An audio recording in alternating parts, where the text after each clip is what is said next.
Valentine's Day is just days away, and homeowners often have a love-hate relationship with their HOAs. Aside from moving, it's a relationship that you're more or less trapped in. But Action News Jax state and local government reporter Jake Stofan explains this time next year you might have a new tool at your disposal.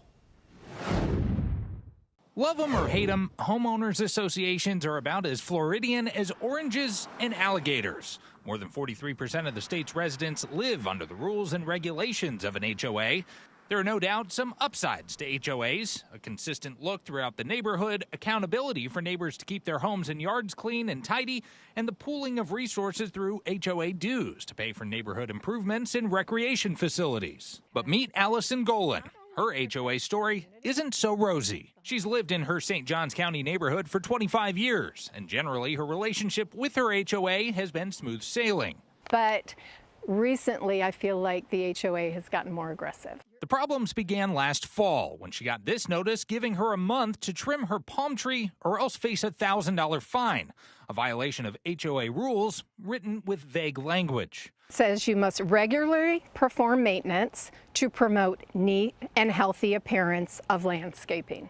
Well, what is neat and healthy? Golan says she has her palm tree trimmed once a year in the spring. And despite getting an opinion from a master gardener warning her trimming it in the fall would damage the tree, the HOA wouldn't budge. And it didn't matter. I had no power. Golan, like many Floridians in disputes with their HOAs, bit the bullet and paid for her tree to be trimmed out of season. And while her situation is no doubt frustrating, State Representative Juan Porras says there are some true HOA horror stories playing out across the state. The hammocks, and anyone who knows that case, it was one of the state's largest organized crime busts where multiple members of this HOA were funneling millions and millions of dollars through fake shell companies and fake businesses, essentially even hiding receipts under floorboards of this clubhouse. In response to that case and stories that poured in from Floridians across the state with their own HOA woes, Porras introduced a new bill this year. It creates new financial transparency requirements for HOAs to prevent corruption, makes it easier for neighbors to take their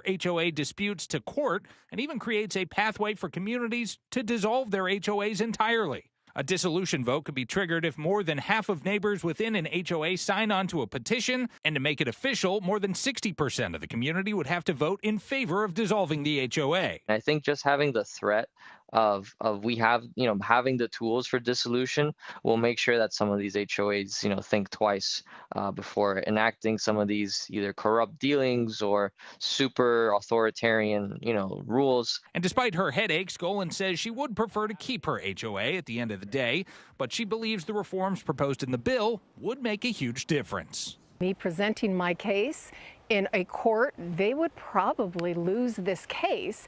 And so knowing that, I think they would be more willing to work with me. For local coverage, you can count on them. Jake Stofan, Action News Jax.